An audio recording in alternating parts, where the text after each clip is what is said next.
Watson and State Board of Education. Thank you for having us here today to talk about ACT WorkKeys and Work-Ready Community. We have several guests. I'm Natalie Clark, Education Program Consultant and IPS Coordinator, but I'm pleased that we have several guests. I'm going to introduce them in the order in which they'll be presenting today.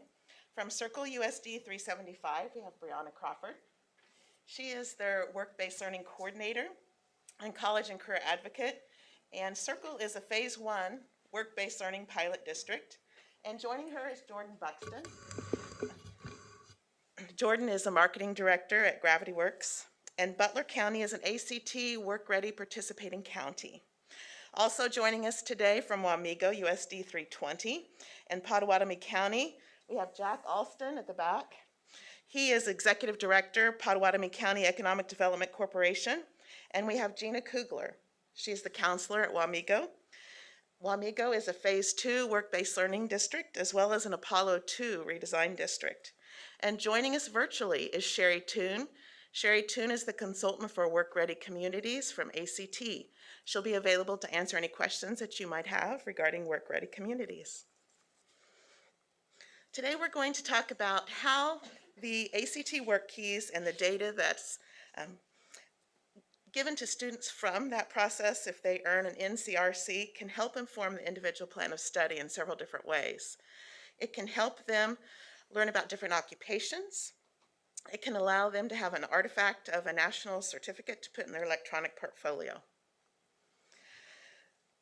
So the ACT WorkKeys, the Kansas legislature appropriated funds for a statewide contract to provide one free ACT assessment and one free WorkKeys suite of assessments to all public high school juniors. Beth Foltz is the lead for that state contract. Sometimes we talk about the ACT National Career Readiness Certificate as the NCRC. A little bit about it: it is nationally recognized, it's portable, evidence-based, and it validates an individual's work readiness skills. Sometimes districts ask us what type of student should take the WorkKeys, and we'd like to answer with any student who plans to have an occupation after high school. So students take 3 WorkKeys assessments on the skills most employers deem important for productivity and trainability. And these 3 assessments are in applied math, graphic literacy, and workplace documents. These are the skills that employers have said are critical for career success and on-the-job training. So a student can earn a National Career Readiness Certificate, and there are 4 different levels. The student must score a minimum on each of the 3 assessments. So to qualify for a bronze level, they must have a minimum score of 3 on each of those assessments. A silver, a minimum score of 4 on each assessment. Gold, minimum score of 5. And platinum, a minimum score of 6 on each of those assessments. It's important for students to understand their ACT WorkKeys scores, and then they can articulate or tell what those mean. And this could be done in student-led parent-teacher conferences. It could be placed on their resume, and it could be brought up to employers or with post-secondary institutions or during scholarship interviews. Within your electronic packet, we placed a link to this fact sheet, and it's posted on both the IPS page as well as the assessment page. It tells a little bit about the benefits of WorkKeys, what is WorkKeys, what is the National Career Readiness Certificate, what's the value for the student, who else gets value from NCRC in the community, and then it has several links to ACT resources for students and educators. One of those links is a link to the ACT Occupational Profile Database. And I worked with Rick Harris at ACT to formulate a lesson for students to help use this information to inform each student's individual plan of study. So this walks the student through the Occupational Profile Database. It allows them to pick their top 3 careers that they're most interested in. And they can go to this particular site and it will give them the ONET code. It will tell them the median income for that particular occupation, as well as if the job growth is positive or negative. And then they can compare the median WorkKeys skill level scores for that occupation with the scores that they have earned through the WorkKeys assessment. not as a gatekeeper, but to inform the students if they need to improve in certain areas. And there's also a digital fillable form, and we're recommending that students upload this to their individual plan of study electronic portfolio and be able to articulate this. This is what it looks like when you go into the occupational profile database. It allows students to search by job title, career cluster, or job description. This is a sample.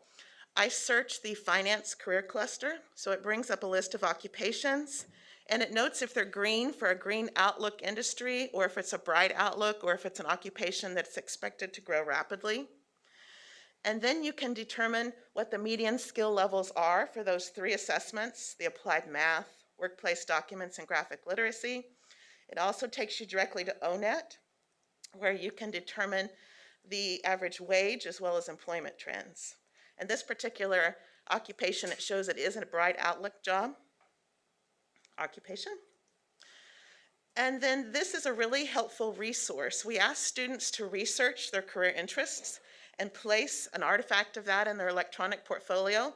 So the prior resource, that occupational profile database, is a great site to go to, as well as the Career Pathway Readiness Tableau site that ACT has, and this is a sample of that. You can search the 16 career clusters, and within each of our pathways or career clusters, we have competencies that say students should be familiar with those occupations within their pathways. So this is an example. If I would go to the Business Management and Administration cluster, and I can look at the different occupations that may be right out of high school, a middle level education, an associate's degree, or a high level of education that would be a bachelor's degree or higher. So I wanted to look at the accountant occupation, and so it shows me those median skill level scores for the WorkKeys assessments. It tells me that typically I would need a bachelor's degree. It gives me the annual wage, as well as the employment trend, which is a positive 10% growth. So this would be a great site for students to research their career interests and place an artifact of this in their electronic portfolio. So I'm going to shift gears a little bit and talk about, that was a little bit about the WorkKeys assessment, but now I'd like to talk about the mission of ACT Work-Ready Communities. And Work-Ready Communities were established in 2012 as a national framework to help communities mobilize a common vision to link, align, and match workforce for economic growth and competitiveness. So this helps communities align economic development needs of the counties or the communities of the state and showcase talent to attract new and existing business expansion. It helps match individuals to jobs because business and industry understand the foundational skills of the applicants. And it brings awareness to the local communities of WorkKeys and the value of the NCRC.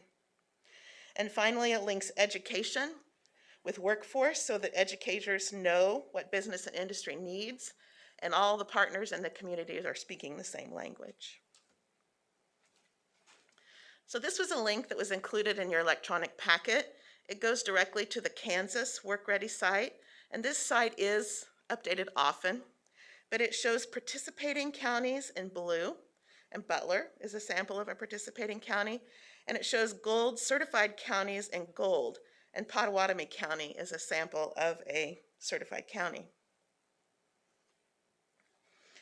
So if counties are interested in taking that next step and forming a work-ready community or setting aside time and goals, the first step is to develop a team. And that team in the county would include economic development, workforce, educators, both K-12 and post-secondary, chambers, elected officials, and business and industry. That would be the first step, and then they would submit an application to ACT and Cheri Tune, who is our contact for Kansas. They go through a boot camp. So both Butler and Pottawatomie County have been through this process. Typically it's face-to-face and includes 16 hours of training. It is now shifted to virtual, and there's a $150 fee, and they ask that a minimum of 2 from that county team attend. Most recently, Franklin County went through the boot camp in March. So that is our most recent county to go through this process. There is a testimonial. It's kind of covered up by the Zoom, but I thought this was important that Sarto Countertop said one of the main reasons they decided to stay in Pottawatomie County was because of the strong workforce and the county's commitment to workforce readiness through ACT and Work Ready, the program. So now I'm pleased to turn it over so that you can hear from the boots on the ground. And first, USD 375 and Butler County. Well, good morning. Thank you guys for having us. We're excited to share our passion with you guys and some of the steps that we've taken to become a work-ready community in Butler County. I am Jordan Buxton. I am with Gravity Works Architecture now as their Marketing Director in Business Development. Previously, I was the Director of the El Dorado Chamber of Commerce, and this has become an initiative that I'm very passionate about. So even though I exited the chamber, it couldn't get rid of me that easily. So I am now the chairperson of our Business Education Strategic Team. We refer to it as our BEST committee. Today I have with me Miss Breahna Crawford. She is the College and Career Advocate for Circle High School. She also acts as our Perkins Pilot Work-Based Ready Coordinator. Some of the other resources and team members we have are Alex Kofed with the Kansas Workforce Center, and then of course Heather Rinkenbaugh, who is with Butler Community College. So how do we invest in our future workforce, and how do we get there together? So while I was with the Chamber of Commerce, I was having and engaging in lots of conversations with employers. They were struggling to find applicants, and more so they were struggling to find skilled applicants. So how do we solve that? At the same time we were having these conversations with employers, educators were also looking to better develop relationships with the working and business community. They were looking to build further work-based learning opportunities and cultivate better relationships that show our education supports our working community. So while all of this is happening, we got invited to a conversation about becoming a work-ready community and how to utilize that National Career Readiness Certificate. So in our community, we've got relationships with educators in both Circle and El Dorado, and fortunately for us, they all knew what the National Career Readiness Certificate was. So this was already a recognized tool in our community, and at Butler County, we are not trying to recreate the wheel. We are merely trying to recognize the resources that are readily available to us and do better at promoting and educating both our students and parents and our business community. I often say we've got really great jobs and career opportunities, and we need to do better about bringing some light and attention to that. So here we go. So as you can see here, this is a timeline that's used by Circle High School. In our research and discussion with both business and educators, we came up with a timeline of expectations that the students would be required to fulfill in order to receive work-based learning exposure, experiences, and opportunities. That National Career Readiness Certificate and the preparation for that certification is absolutely vital as part of our timeline. So I will have Breahna Crawford share with you a little bit more about how Circle High School not only created, is supporting, and also implementing this timeline at Circle High School. When we came together, we reviewed the resources available to us and our appropriate partners to implement this timeline at Circle High School and create these opportunities. We have outlined each year in the requirements and expectations necessary and essential in aligning our work-based learning opportunities, internships or apprenticeships. We are requiring that all freshmen create a Kansas Workforce account using their personal email address. We do not want them using their school email address because we want them to be able to use this account post-high school. This account gives them the access to the WorkKeys 101 curriculum and is being promoted as a preparation tool for the NCRC, giving them a head start on the types of questions and expectations of the NCRC and providing insight in any skills gaps or areas of improvement that they might need. The free NCRC is provided to all juniors in the state of Kansas and is now being required by our district that all juniors take it.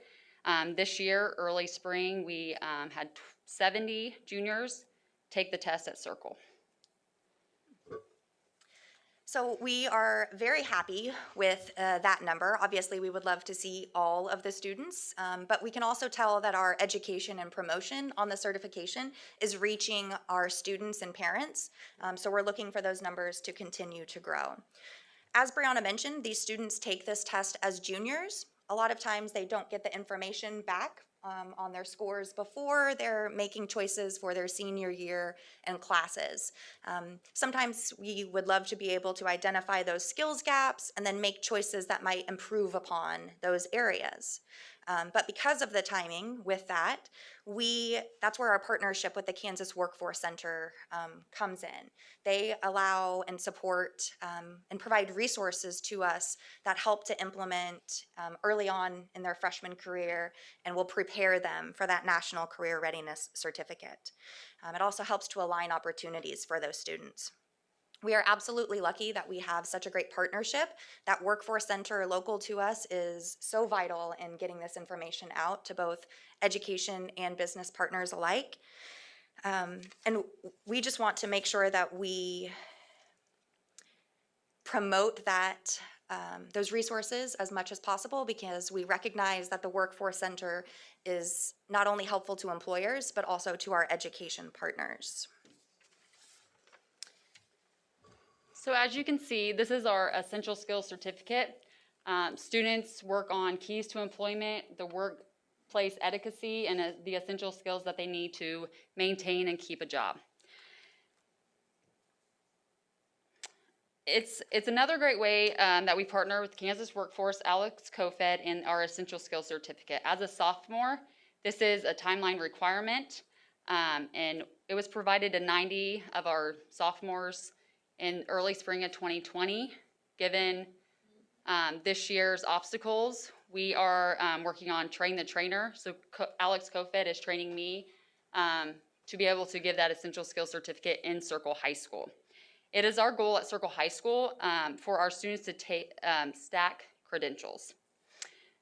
We understand creating a successful program requires the students to be prepared, and this essential skills is included in the preparation and as an additional certificate that they can add to their resume before leaving Circle High School.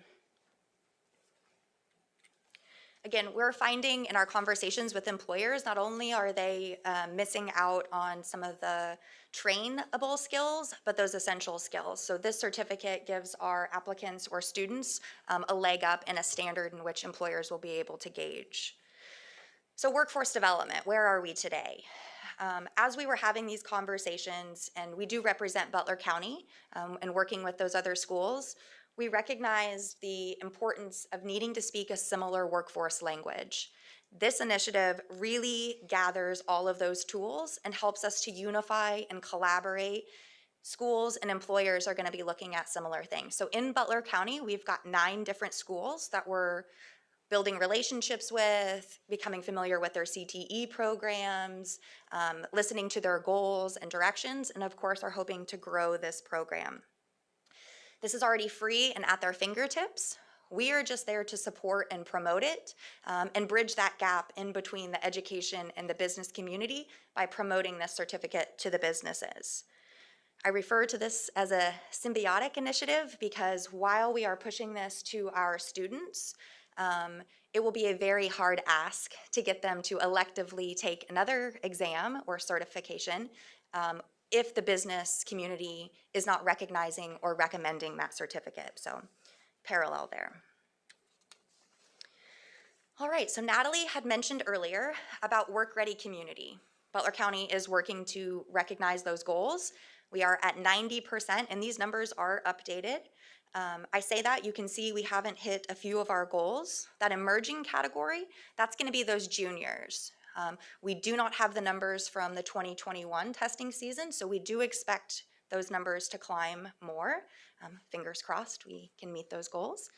Another goal that we have to reach that's not shown here is our business. We have to have 67 businesses that will either recognize, meaning that when that certificate walks in from an applicant, it's going to mean something to that employer, or recommend, meaning that certificate or applicant might take priority over. Cheri could touch on this here soon, but this is an easy sign up for the businesses. They will be recognized on the Work Ready Community website. There's no other requirements that the businesses have to go through. So as we are working towards building our goal, or excuse me, reaching our goals, we're not having problems getting businesses to jump on board. We need about 30 more. We started this initiative in late 2019. Obviously, my time at the chamber in 2020 kind of pivoted our priorities, and we had to support our businesses throughout the pandemic in different ways. But now that we are settling back down and businesses kind of have their feet underneath them again, workforce development is important, and this has become a priority with our businesses. Again, we're utilizing the same tool and speaking the same workforce language to both our education and our business partners. It provides stability and shows great collaboration, which businesses greatly appreciate because they're not hearing 10 different things from 10 different entities and trying to fulfill different programs. So we're trying to keep it consistent. Okay, so here you see we had a career expo. Again, this was a business and student event. We asked that the businesses provide some sort of interactive demonstration or presentation, really showcasing what it looks like to work for them. So kind of a day in the life of concept. It was very interactive. We had them set up by different pathways. Students came in, had to pursue their top 3, and had requirements to have conversations in additional pathways. This was brought by our BEST committee.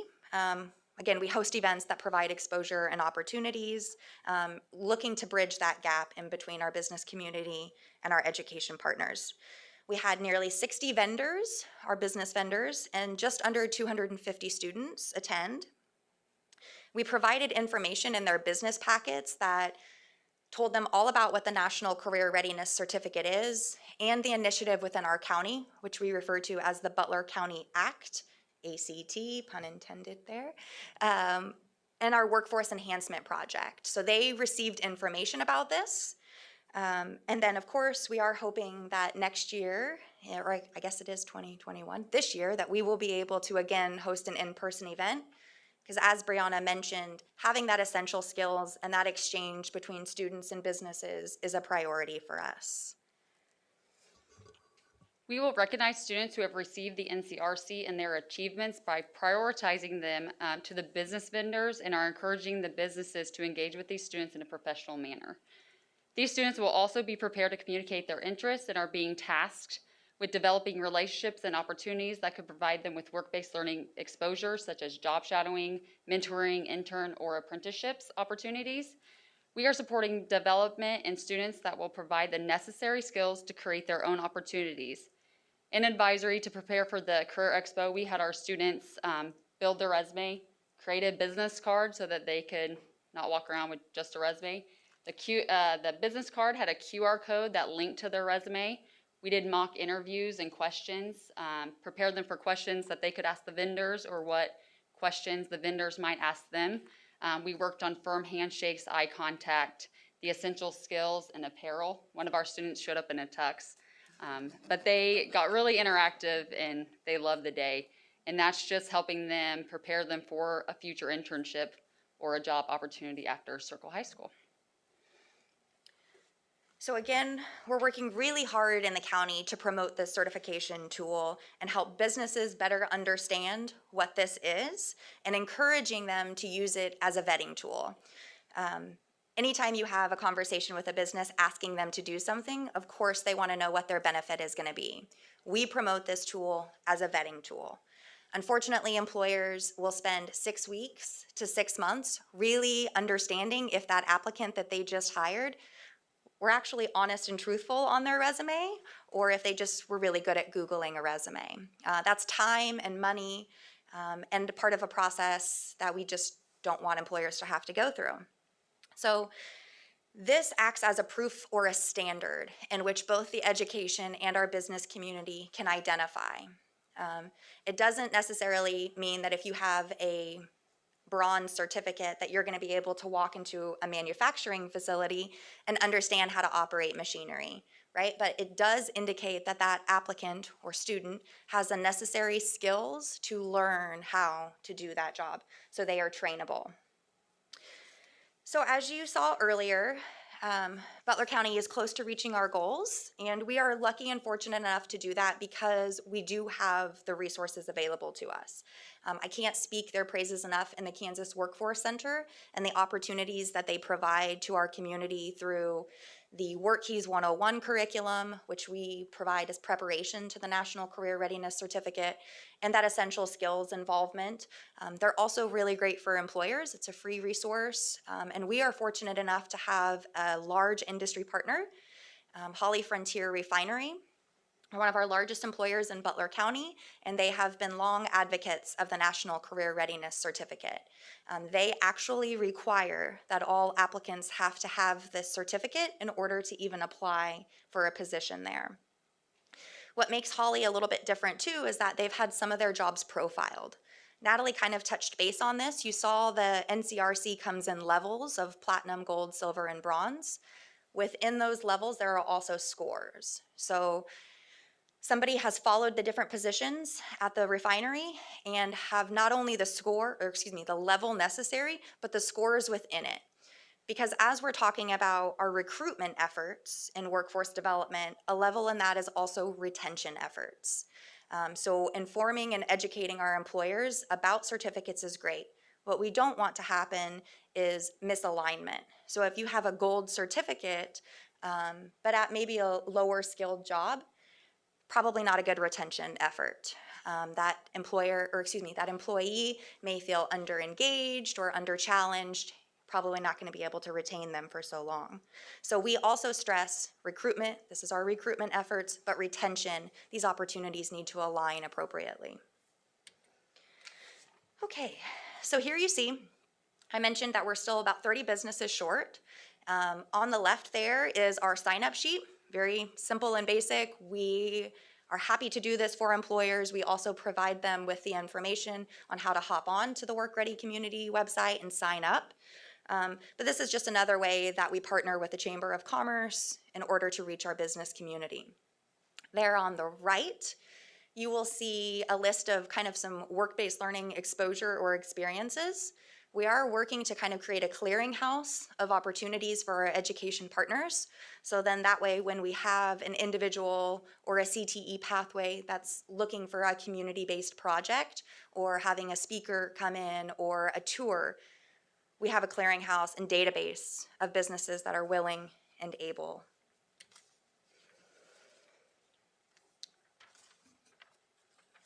Excuse me, we have some board members that have some questions. Oh, okay.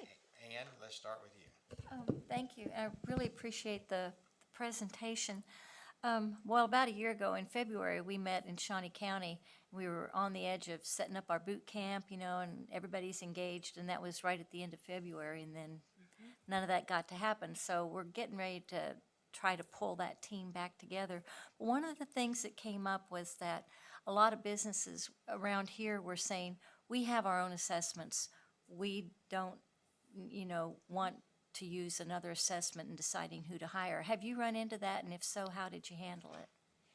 Yes, we have. There's industry that we're talking to that's both big and small, right? So some have very standardized practices in place. Some of our other small businesses don't have any practices in place. We are not asking them to adopt any sort of extra requirements. We're merely educating our business partners. So when they see somebody that comes in with that certificate, it's going to mean something. They're at least going to be aware of it. So we've had also some history of what WorkKeys used to look like, and if it's a vital tool, is it usable still? So that's kind of an obstacle that we've had to overcome. But by collaborating and promoting it in a different way, we've been able to find successful business partners. Great, thank you. Thank you, Mr. Chair. Michelle. Thank you, Mr. Chair. Thank you for your presentation. I appreciate you coming today. Just had I guess I have a lot of parents out there probably think that the ACT is a college prep testing thing. I mean, most parents Do you think that? I did too until I learned about the And then, National so Career. I have a question and then a follow-up to that, because then you did kind of answer my first one, and you talked about a vetting tool. So I was thinking, what types of advantages do participating companies receive? One thing you did mention is it's a vetting tool, or you're saying it's a vetting tool. But then my follow-up question is, if this gives participating companies advantages, and Ann kind of talked about that in her assessment, how does it disadvantage individuals or other companies trying to compete in the same area? Because I'm thinking, if you've got your ACT WorkKeys National Career Readiness tools to screen potential job applicants, if they score a gold level, they may receive a higher, if I'm hearing it right, a higher starting pay. If they don't score that or silver above, then they're not even allowed to maybe interview, because they don't have that card or they don't have that piece of paper. And then you said it's not gatekeeping, but it sounds like it sounds to me like it's gatekeeping. So Yeah. I just want to clarify that and see if I'm understanding you right on that. No, of course, valid question. So it is gatekeeping with Holly Frontier Refinery. They're an organization or a company that mandates that they're looking for a specific set of skills. Their jobs have been profiled, so it is a requirement there. They're kind of a horse of a different color when it comes to the NCRC. To our other businesses, again, rather large or small, we've got BG Products.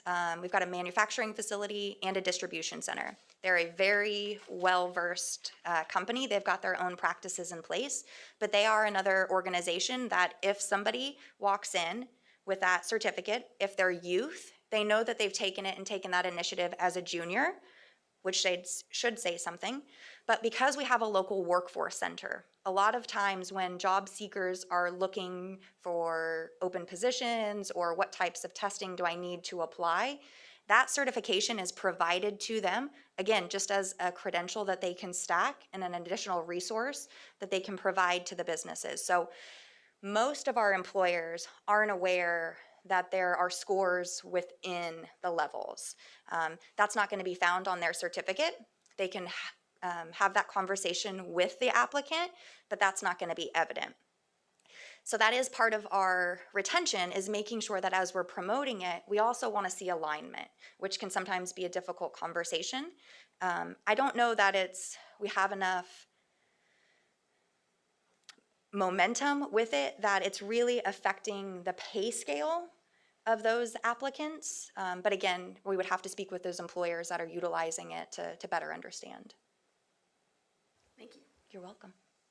Go ahead. Oh, okay. Sorry about that. So this is a one sheet that we gave to our students and parents to promote the NCRC when they took it early March. We recognize that our CTE instructors' involvement and buy-in is very vital to our program and our timeline, and we are working to reassess how to better collaborate and provide support to any ideas or goals that they might have. We want our students and our CTE teachers to have this skin in the game. Okay, so here's some of the goals in the future that we have for Butler County.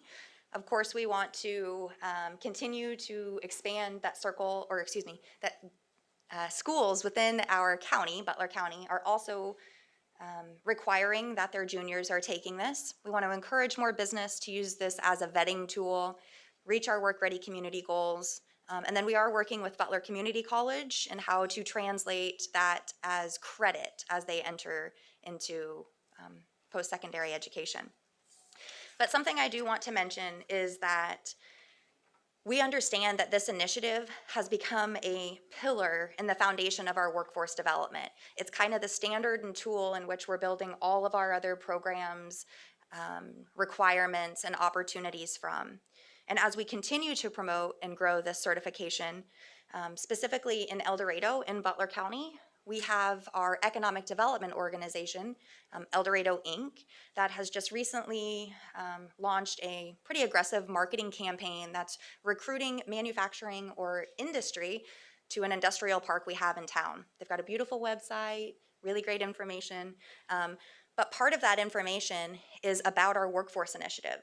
Employers that are looking to either relocate or build somewhere want to understand what types of programs and resources that we have available to support their workforce.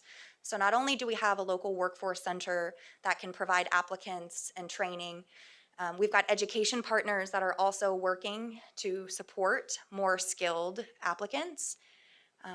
And so it's creating a really great collaboration and process. This work-ready community goal makes us that much more attractive to industry and site selectors that are looking at our community. We thank you so much. We are very enthusiastic in Butler County, and we appreciate being in front of you today. And we Thank you. thank you for your presentation. Thank you. Very interesting.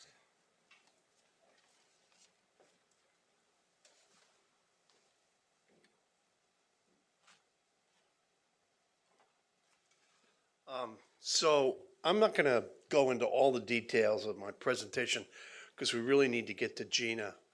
But I'll go through this really quickly because Jordan actually covered a lot of what I was going to talk about. But, you know, I mean, I got out of graduate school in labor economics in the 70s. I had no idea what I was doing. And then I spent 20 some years in economic development, and I got to be a corporate site selector, helping companies decide where to locate next.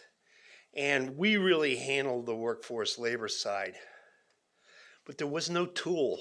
There was no tool in which we could measure one community versus another and how well the kids were doing. And WorkKeys came out in the 90s, and you'd ask the high school, well, how many kids have taken WorkKeys? Well, I don't know, maybe, I don't know. So they weren't keeping any records, and the communities didn't know. And then the Work Ready Community Initiative came around. So you all know what Pottawatomie County is, and I'm not going to go into it, but we have essentially 4 schools, and we have Manhattan Tech now has a campus and a center in Wamego. Really good median incomes and good high school degrees and whatnot.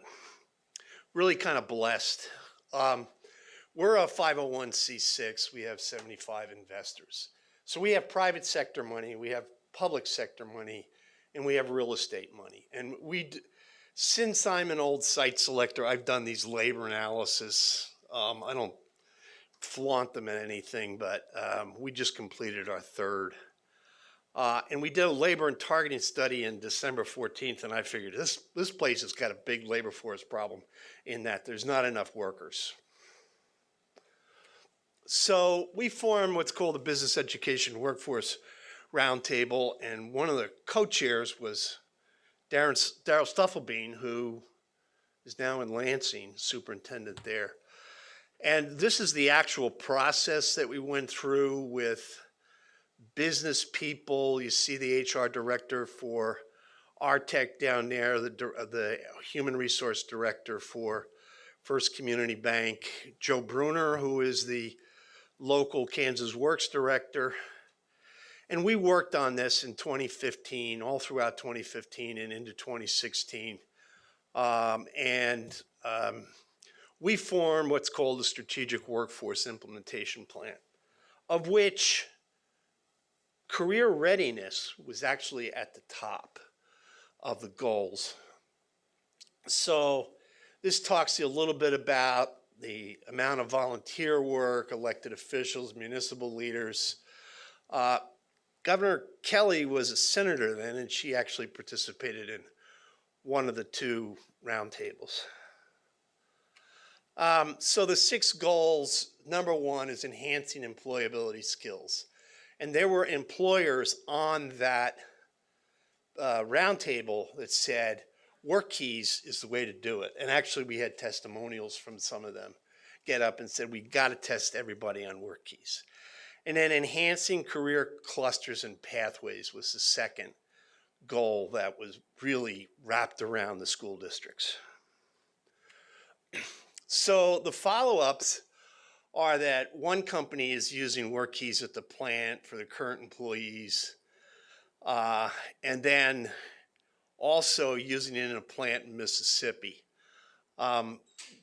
The employers are using interns as part of the work-based learning program. Jina will talk about that. The student scores have risen. Wamego High is using to build the IPS into the development and career pathways. Onega High is also very involved in this and tests early. One HR manager from a tooling company has issued a testimonial. But what we did in 2015 and 2016 and 2017 is we paid for it ourselves. The business community paid for the WorkKeys testing. We took it right out of our budget. That's how important it was to get all these kids up to snuff and get the Kansas Works going in terms of testing as well. So enhancing employability skills, testing all the high school juniors, ensuring that recognition with Kansas Works and ACT, enhance the scores with KeyTrain. That's now WorkKeys curriculum. And we'll purchase that if the counselor wants it and work with the educators on it. And then the soft skills suite is part of that WorkKeys curriculum. So we've involved the key stakeholders in the industry to be active in the schools with job shadowing, visiting classrooms, communication between Herman, which is our human resource management network, schools, career fairs, continued promotion of dual enrollment, and Manhattan Tech has written, since they now have a campus in Wamego, that they hope to recognize, they will recognize probably 3 college credits for silver and above. Erase the stigma of career and tech ed. And I think with Jina and some of the other counselors, we've done a good job of that. Help individuals improve their workplace schools by fostering organizational success. Some of the challenges have been, there's 4 school districts, and they all have different CTE programs, and that's going to continue. With Manhattan, we have 5. And part of Pottawatomie County kids, some of the Pottawatomie County kids go to Manhattan High School. We've established the Youth Entrepreneurship Program, the Peer Chamber. St. Mary's has clusters. Rock Creek is very technology driven. They've just completed their expansion on their schools. And then we've piggybacked to run a program with the Manhattan Chamber for the 4th grade. And some employers are heavily engaged, like Sarto, Custom Wood Products, Florence Manufacturing, and Artec Tool and Machine. So some of the results, we began testing in October 2015. 80 employers signed up. We now have 91 employers. We will be at 100 when we start to push it, and then we'll take out a big ad that we have 100 employers. We have a commitment from the schools to all continued testing. Transitional goal is difficult for us because we don't have a Kansas Works office, so we can't ensure that the unemployed are getting tested, and that's a little difficult for us. Regional efforts possibilities at some time. We had 100% of our goal in 2016. We continue to go out there and analyze the workforce and see where the good parts are and where the bad parts are. We had double maintenance in 2019, triple maintenance in 2020, and now we're quadruple maintenance. ACT won't let me be any more maintenance. They've put all the numbers up there, so they now want me to have 145 employers signed up. We don't have 145 employers in the county. So how did we hit these maintenance goals? Hitting the current and transitional goals are always tough. We needed constant PR to get new employers signed up. We have a job profile completed to get points.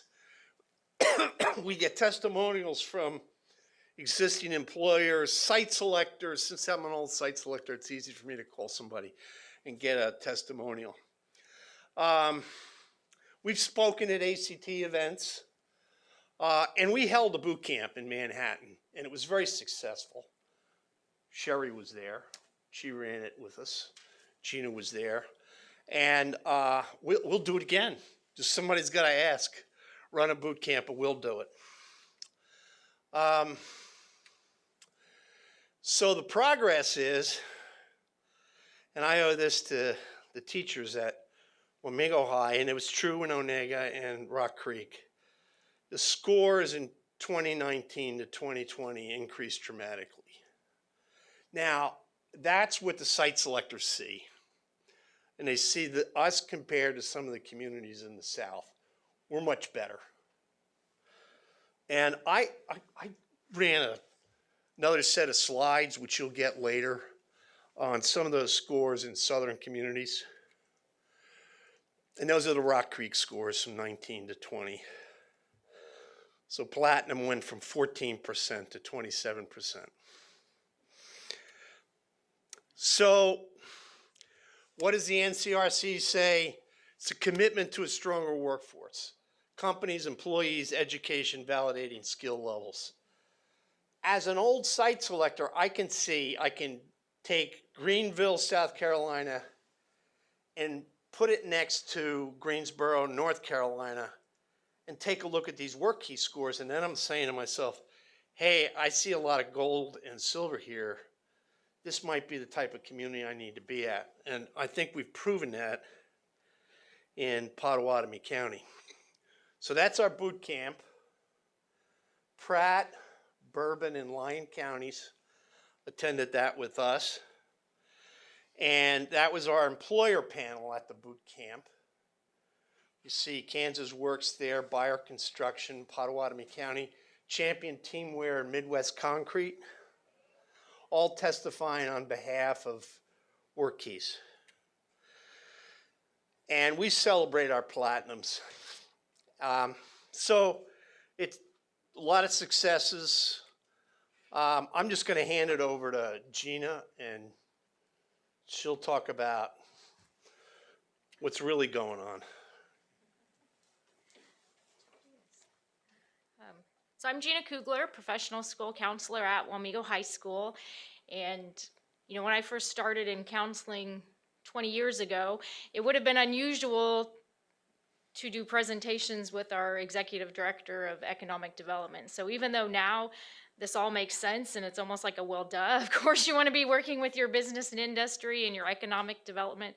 At least in my experience, that hasn't always been the case. It was kind of, you know, school was doing this that we thought was good, industry is doing this that was good, but there wasn't as much communication as there is now. So I'm definitely thankful for that. When you look at the career development standards in the counseling curriculum, it's really these things we've been talking about. Students need to know about themselves, which includes their strengths. So this is where I saw WorkKeys really filling a gap that was in the individual plan of study. Is it's pretty easy to find some interest inventories, or for students to think at least that they know what they want to do, but really to have a tool that validates their strengths as they relate to transferable workplace employability skills is really important. And again, we talked about it not being a gatekeeper, but I also, you know, I ask all the seniors to fill out a survey at the end of the year, and I put in the graduation program, here's their plans for after high school. And part of it, when students come in and they're telling me, it's like 10 years ago even, they wanted almost to apologize if it wasn't a 4-year college. Or they were putting things that, you know, you wonder how realistic is that? Have they done the planning? Not that they couldn't do that, and maybe not even that they didn't plan to do that, but when you look at the whole process of an individual plan of study, have we as educators and business and industry leaders help students really explore their interests and skills, know what's out there in the world of work and the world of training, and put that together? And so not gatekeeping, but that realistic, I know what's coming. I know if I'm going on to post-secondary education, I know what the classes are that I'm going to have to take, and that eventual career, what the skills are that will be needed. And in enough time in high school that, as I said, that we can continue to work on those skills. So, you know, here's some things you can work on. If you're willing to do that, absolutely, this could be a career for you. So again, the idea that this is everyone, this isn't just the school, it's not just the parents and guardians, it's not just business and industry, but we need to be having those conversations and working together. Even in education, I would say there's some misperceptions about what the individual plan of study is. And one of the biggest, I think, is that this is making a decision for what you want to do the rest of your life. You know, you took this career interest inventory and it says you should be this, or you took your WorkKeys and here's your scores, here's the profile job. This is what you have to do. You know, you said it your sophomore year, you got in this pathway, whatever it is. And absolutely that is not the case. It is definitely about exploring, knowing those things, but it's designed to be fluid. So if you think about the career development cycle, you know, it is a cycle, it's a wheel. So giving the students the skills to go through that process. And step one is know about yourself. Again, your strengths, your interests, your values. Know about your options. So of course that includes your post-secondary training options. It includes your employment options and all the things that Natalie was sharing that they can learn about. What are the skills required? What's the training available? What's the outlook? How much money might I make? All those things that are important. And then it says to make decisions.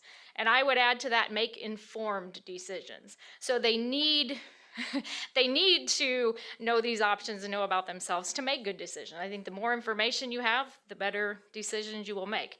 And then the last piece is take action. And again, that's not meant to be, you know, take that action and then you're stuck, because we know they may change their mind about where they're going to school. They might change their mind in the career field. And sometimes that's what I hear. Well, they're going to change their major this many times anyway. And they might. But part of me also thinks if we do a better job helping students learn about themselves in the world of work while they're in high school, they'll make better decisions in that transition period right after high school, where they will end up at a place that's a better fit for them, hopefully. So back to WorkKeys as part of the bigger individual plan of study process, because the individual plan of study is everything that we do, really K-12, not just high school, but everything that we do, every conversation, every job shadow, every advisory, you know, anytime they're learning about themselves, learning about the world of work, having those experiences. That's a question I get a lot from students and parents. How do I find my passion? You can't take a 10-minute inventory and, oh yeah, that's it. That's what I wanted to do, usually. You know, so I tell them, you have to show up. You have to have experiences to network, to just know what something's like, and then you find, oh, I did like working with children or whatever it is. So having those experiences, but the WorkKeys specifically, that piece of understanding requirements of a job, really important, so WorkKeys helps with that.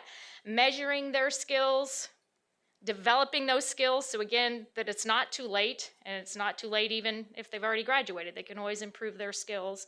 And then again, as we talked about, to certify their essential skills.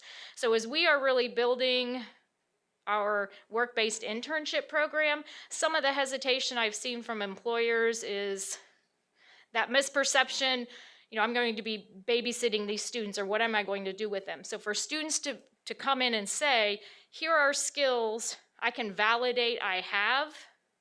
You know, of course, we still want the employers to mentor them, help them learn those skills, but they're coming in with added value skills for those employers, and so important for them to know that. And important for the students to know that about themselves.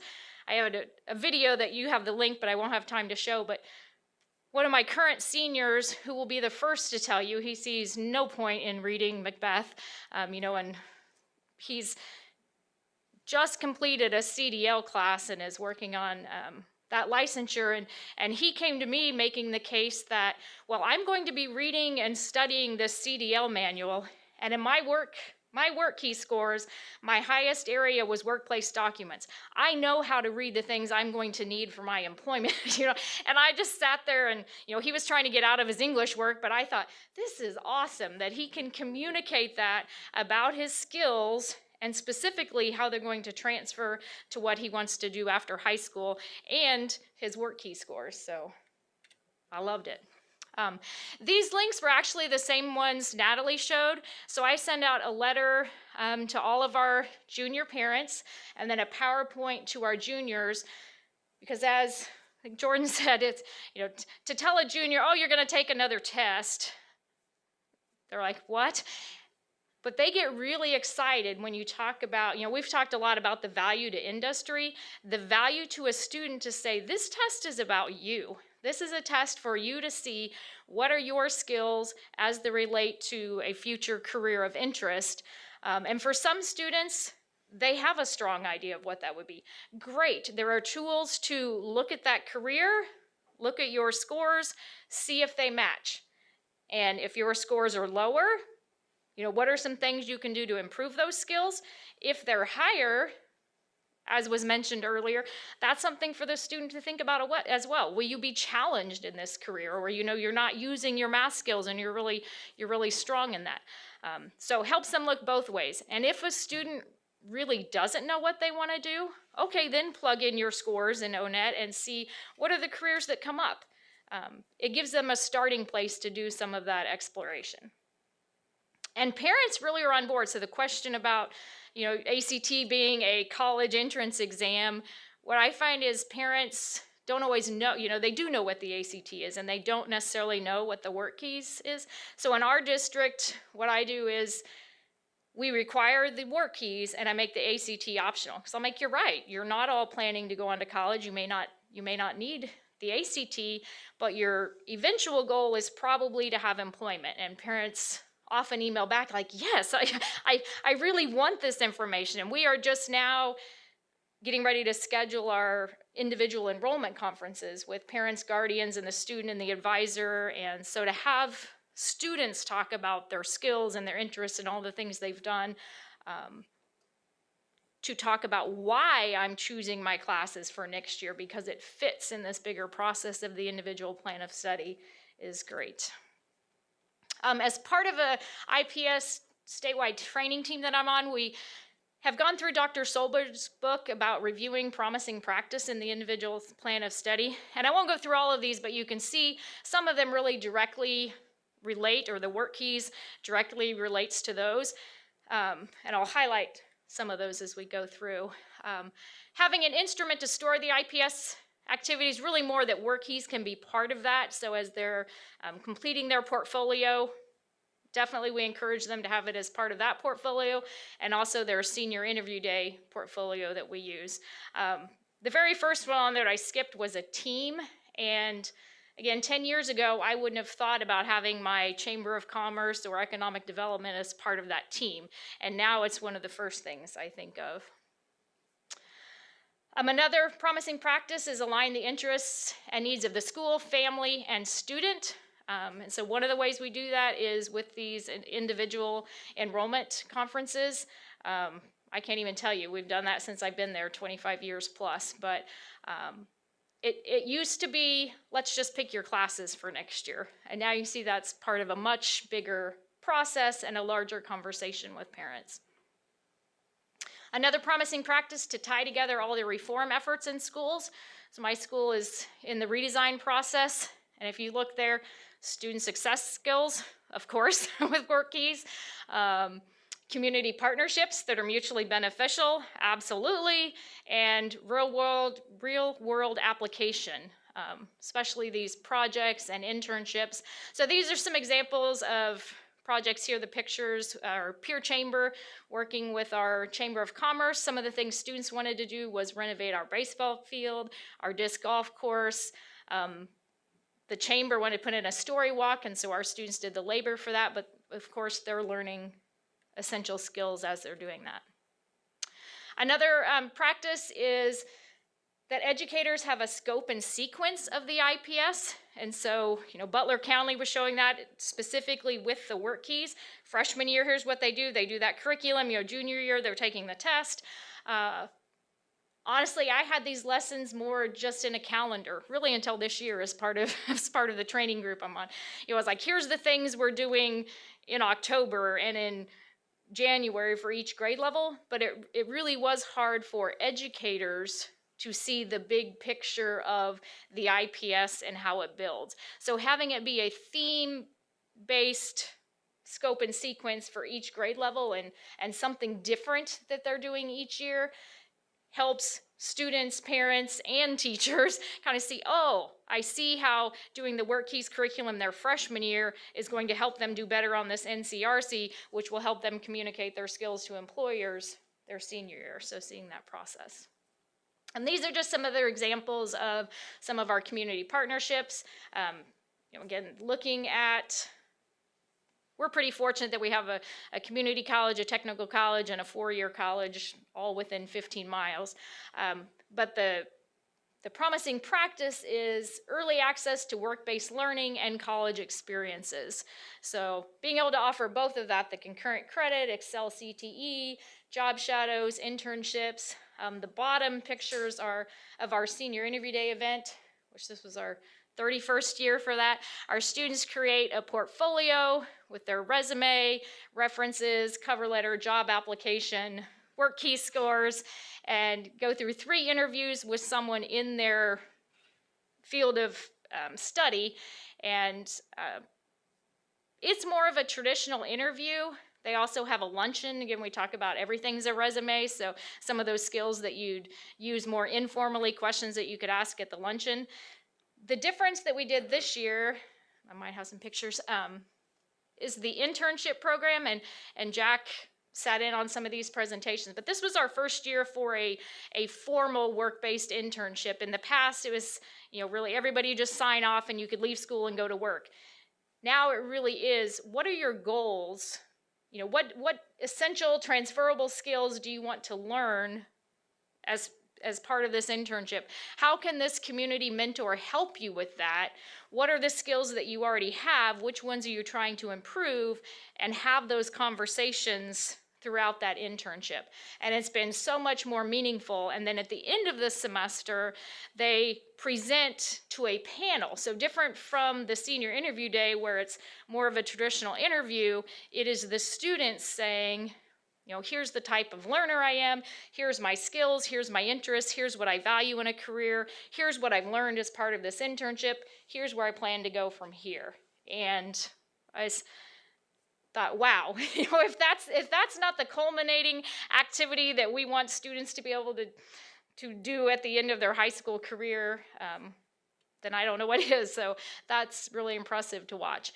These are just some other of the community mutually beneficial partnerships. And then of course we talked about articulation agreements, concurrent credit, Excel, CTE. We also have a career and technical luncheon where we purposely promote careers other than what requires a 4-year degree. So I still think, that's more well known, and sometimes our students don't know the other opportunities.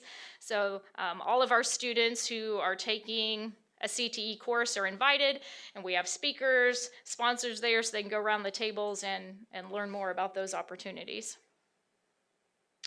And then this really is some of the culminating activities. Like I said, we're at the end of each year having our student-led conferences where they can communicate that information like our interns do to a community panel, but at a smaller scale, more comfortable scale, probably with people they know, with their parents or guardians and their advisor, talk about those skills and interests and values related to the courses they're planning to take. I do have a link to our work-based internships. We have that all over social media, just what they're doing on a day-to-day basis, and also videos of them sharing, because again, I think that's important for their communication skills to share. Here's what I'm doing as part of my internship, and of course, then we're trying to bring more employers on board as well. The internship video there of Michael, he is the student I was telling you about. He's got a great YouTube video talking about the type of learner he is and showing his career mentor. He's working with our city of Wamego and kind of worked with each department, shows videos of the different things he's done, and it's been really cool to see him follow through, getting his CDL, and he's accepted at MATC and planning to go to their electric power program. There's also a link to our senior interview day with all the documents and lots of pictures. And then again, just for students to be able to communicate about themselves and what they know about their future plans as it relates to post-secondary training and the career. So when they're talking to an employer, an admissions officer, a scholarship person, that it's clear they have done some research and this is a realistic and viable plan for them. And on the high school side, that we have done what we can to help them, the things that they can take advantage of during high school to help them be successful later, that they have also taken advantage of those opportunities. This last link, we realized it's a Spark page, so you have to log in with your own Google account, so I hope that'll work for you if you're interested in seeing it. But it is a fantastic example of the electronic portfolio that's part of the IPS. So this student has all of her, of course, senior interview documents, her WorkKeys scores, her transcripts, interviews that she's done with people in her field, her involvement with FCCLA, just the culminating all of her IPS in one place. So it's a really great example. And I think I'm a couple minutes over, so. We have some questions. Ann? Thank you, Mr. Chair, and thank you, Gina. That was terrific. It was mentioned earlier that, excuse me, they weren't getting the junior WorkKeys scores back in time to help direct the senior year. Is that something you ran into too? Because it seems like that would be really important. Yes, so I actually changed how we proctored the WorkKeys this year. If you give the paper test, so the test is in February. Last year, we gave the paper test. I didn't get the scores until July. This year, we gave the online WorkKeys, and I could look up individual scores that day after they took it. And so my students have their scores now. So part of it's whether they take it paper pencil, whether they take it online, and if someone knows how to access the online program to get the scores. So that's definitely something we're working on statewide, is either finding a way to get those scores sooner or making sure those in the school know how to access that online system and can get the scores and the certificates printed in a timely manner. Okay, thank you. Jim? I just want to let you know too, with the ACT contract, so this will be news to the people that have been presenting, but within the assessment advisory group I have, the recommendation was to move WorkKeys to the fall. So as we negotiate the contract next year, we'll be doing fall testing for WorkKeys, and then we'll make that available to juniors or seniors, with the recommendation, if it's seniors, obviously they'd want to do it online so they can get their results as soon as possible. So we've been listening to the field. We want more participation, and we're going to make that change. Okay, thank you. Jim? To the entire team that made the presentation, thank you very much. And the only thing I can say is wow. I'm blown away by what you've presented here today in so many levels. And we've had discussions at the table just in the last day about graduation requirements. Whether it's I'll just say graduation requirements that really don't guarantee anything. Mr. Porter, I'd like to, make a motion, do something to make this a graduation requirement for every school in our state. And not just what, the ACT WorkKeys. It's you guys. You've taken a tool and made that tool work by engaging your community. And that's what our schools should be doing. This should be in every school. We should drop everything we're doing and make this the center of what our schools do, to serve each student and guarantee the success of each student. This is not about a big program. You guys are focused on every student. And I can't tell you, this should be our graduation requirement. I'm just saying. You can take a civics test. That's not taking you anywhere. That doesn't prove anything. But this program, which is not just a one-year program, it is a philosophy of how we're going to do school. So I want to thank you for being the people who have showed us that it can happen. Because so many times people tell us that it can't happen. You've proven it. You've given us a pathway to do that. So thank you very much. And yeah, we need to make this a graduation requirement. And to follow up on just a second, that, we are going to have serious discussions in the next few months about looking at graduation requirements. The fact is, they've been basically the same since they started with the Carnegie unit, in 1909, and we've probably made some progress in some areas since then.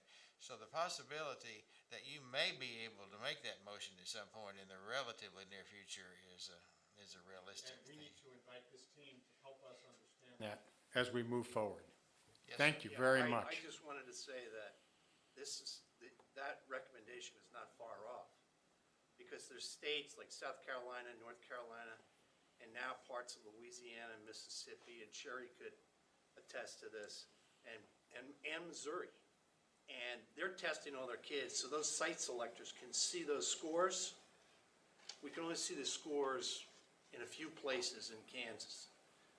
And we gotta get the message across to Governor Kelly and Lieutenant Governor Tolan that that's our competition.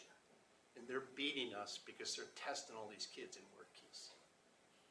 Well, I agree 100% with you, but I'm going to take it down to the individual, because our vision is the success of each student. You've provided us a template of how we can indeed, meet that goal, meet that vision. Because I see you see it in a global, I see it as each individual student is being served. Yes, the business and industry and all that, that's great. I mean, and that's very, very important. I don't mean to mean that in all, or to put it in conflict. But our vision is for the success of each student. And this program gives us a template of how we can do that in the future.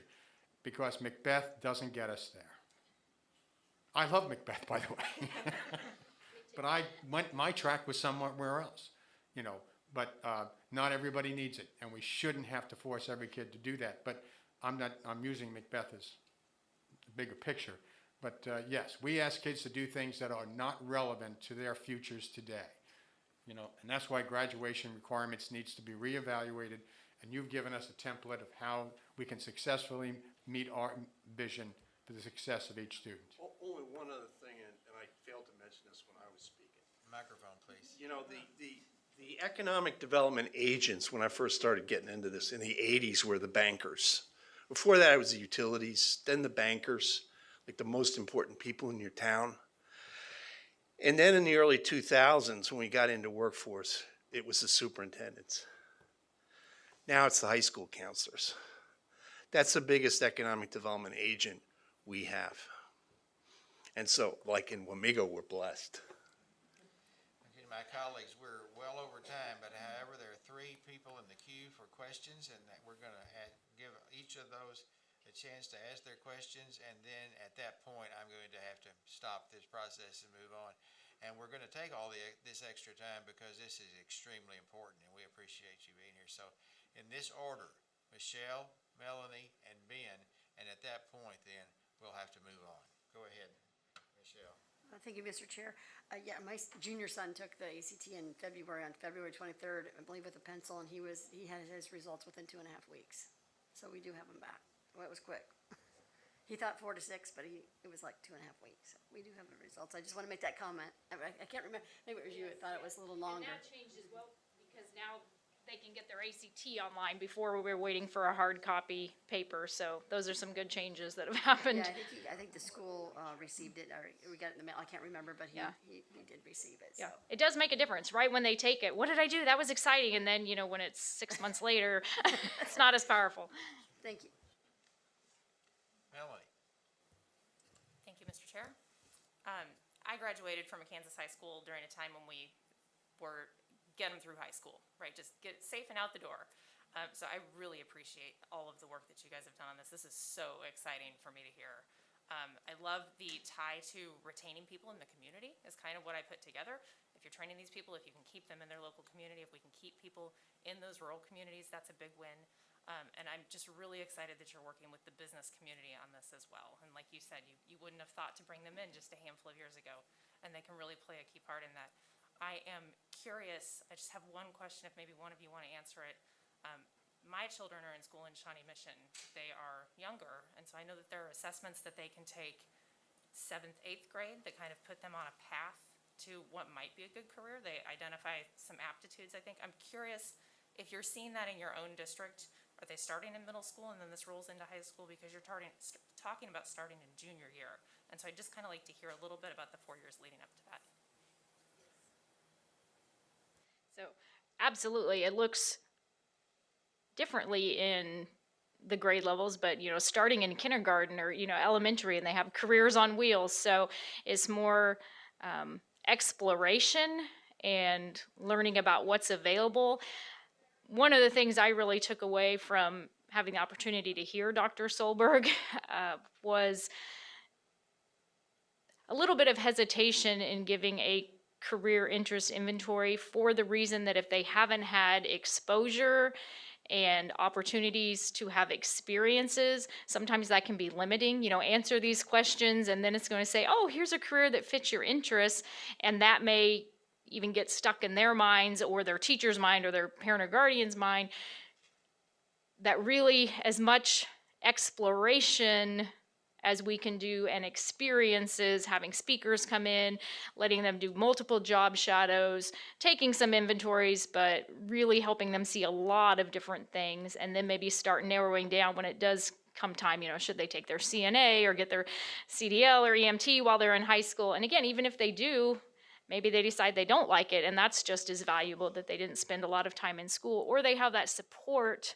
And sometimes they get somewhere, often to another training opportunity post-secondary, and then when they struggle in that cycle, it's like, oh, I don't know what to do, this is hard, even just online enrollment, and so they just quit. So I think the more of those experiences they can have K-12, the more comfortable and confident they are. But absolutely, and it looks different in every school what those assessments and inventories are, but part of the IPS is a graduated series of strength and interest finders. So it's not just the WorkKeys or just the ACT or just the pre-ACT, but things to build so they can keep verifying or explore new things. So I hope, did that answer your question? Yeah, that's great. Thank you. I appreciate the graduated comment there. Thank you so much. I echo all of Jim's comments. This is so exciting. I'm going to piggyback off that. So we at Circle High School, we also realized that we need to start sooner. So even though our timeline was freshman through senior, we are collaborating with our middle school, like having the Career Expo open to 8th graders in Butler County. That's a vision we see soon. And then also we are providing a promotional CTE pathway video, because what we noticed, we took a survey, a lot of our students didn't know what CTE pathways was or what career exploration was. So getting that information to them about the CTE pathways offered at the high school when they're in the middle school, we think will help them start transitioning to their career interests. So we are working on that promotional video now. Great. Thank you so Thank you. much. Ben, Thank you, Mr. Chair. This made my heart happy. I don't know how else to explain it. I wish we could clone all of you and put you in every school district in every county in the state to do this. Because if we do this, holy cow. I know a couple of years ago, we talked about making the ACT. And I just talked about it with Beth back there, about making the ACT the standardized assessment for high schoolers. And I opposed it because I didn't like the message of just the ACT. But I said, if we can do the WorkKeys, which I didn't know about until I got here, as the most recent high school graduate on this board from Kansas Public School, WorkKeys wasn't a thing, and I graduated in 2006. we know you're young. Ben. I know. But, graduated in 2006, WorkKeys wasn't a thing when I was in school. That's not that long ago, 15 years ago.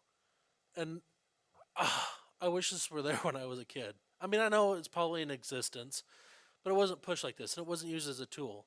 And how many kids would benefit from having this? And I talked to Beth, and I would support making WorkKeys part of the assessment if we can make that part of it, because this is a tool for all of our kids to be successful. All of our kids. Those going to college, those going to tech school, those going straight into the career field. I don't know how else you can get 100% of your kids affected by that in terms of that. So I'm really excited by this work. I wrote down a note. We're going to get the slideshow presentation, right, Randy? Good. Or I guess more Peggy than Randy. That slide about what an IPS is. I have never had a bigger light bulb go off than seeing that slide. I love that slide. I wrote it down like, I want to copy it. I want to share it with all my personnel. That's IPS in a nutshell. And I appreciate it. Layman's terms, talks it over what it is and what it isn't. It's not a checklist. It's a tool. It's a map. And it's a working, living, breathing thing, not a checklist that, okay, I'm done with that, move on to the next step. And I really appreciate that insight. So thank you for all the work you're doing. Again, this whole presentation made my heart happy. It's a great day to start a Wednesday. And thank you very much for the traveling here. Thank you, Mr. Chair. I know we're short on time, but I feel compelled as a school counselor to also please ask if you do make something like WorkKeys a requirement, to also realize when someone said, oh, we hear this can't be done, I think it's two things. One, understanding how it can be used in the IPS, and I think there's educators who don't understand that. We're obviously still educating our business community. But the second thing is the time. My school is not that big, but it's 100 seniors that I'm sorting tests or getting the online logins, finding a place during the school day so it can't be at school. Where am I going to test these students? Who's going to proctor it? And that's one piece of the IPS. So just a plug also for our career counselors, career advocates, work-based internships, and school counselors to remember us in that, and please promote those positions as well. Okay, thank you. We thank you very much for your presentation. These are the sorts of things that we need to be hearing.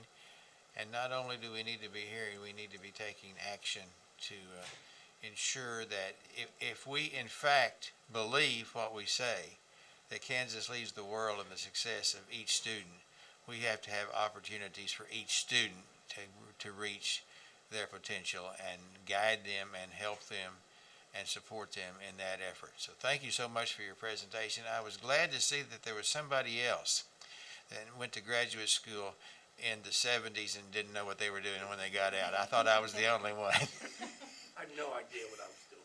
Well, thank you so much. We appreciate it.